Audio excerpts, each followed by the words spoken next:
السلام علیکم ورحمۃ اللہ وبرکاتہ۔ ہم اللہ تعالیٰ کی بندگی کے بنیادی دینی مطالبے پر بات کر رہے ہیں، اور اس حوالے سے ابھی تک ہم نے یہ دیکھا ہے کہ ابدیت کا مفہوم خداوند دو عالم کو پورے خوف و طمع کے ساتھ اپنا آقا، اپنا معبود، اپنا رب بنا لینا ہے۔ ہر خوف و اندیشے اور امید و آسرے کو اسی سے وابستہ کر لینا ہے، پھر اس کے حضور تمام مراسم عبودیت کو بجا لانا، اس کی پرستش اور اس کی بندگی کے جو تقاضے دین نے مقرر کیے ہیں عبادات کی شکل میں، ان کو پورا کرنا اور اپنی عملی زندگی میں اس کی اطاعت کرنا ہے۔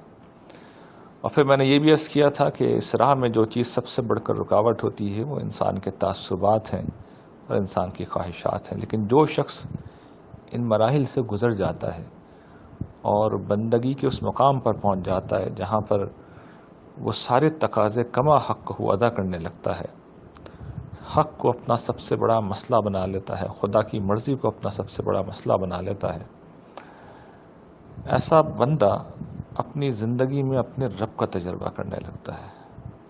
یہ بات سمجھ لیجئے کہ اللہ تعالیٰ کسی پتھر کے دیوتا کی طرح نہیں ہے، وہ کوئی ایسی ہستی نہیں ہے جو مخلوق ہو اور جس کی بڑی محدود طاقت ہو، بڑی محدود صلاحیت ہو۔ پروردگار عالم آسمان و زمین کا رب ہے، اسے ہر چیز کی خبر ہوتی ہے۔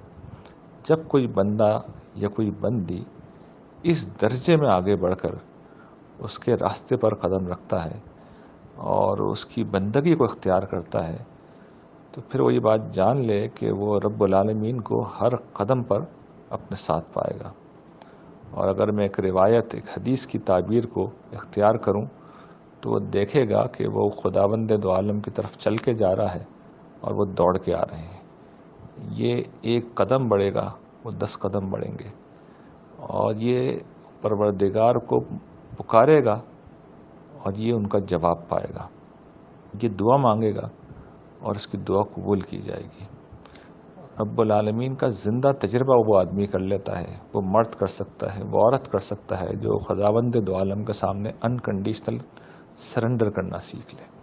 لیکن اس کے لیے شرط یہی ہے کہ بندہ اس مقام پر آ جائے کہ میرے نزدیک اللہ تعالیٰ سب سے اہم ہے، ان کی بات سب سے اہم ہے۔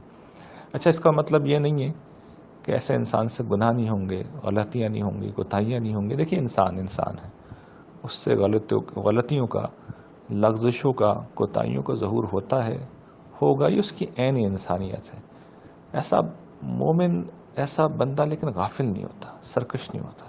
غلطی ہو جائے گی وہ رجوع کرے گا، اس سے کوتاہی ہو جائے گی وہ معافی مانگے گا، وہ لوٹ کے آئے گا۔ جب وہ لوٹ کے آئے گا تو وہ دیکھے گا کہ پروردگار بھی لوٹ کے آئے گا، تو یہ بھی اس کا تجربہ وہ کرے گا کہ وہ غلطی کر کے جب لوٹے گا تو یوں نہیں ہوگا کہ سامنے سے جواب نہیں آئے گا، پروردگار بھی لوٹ کے آئیں گے اور اس کو اپنے قدموں میں جگہ دیں گے۔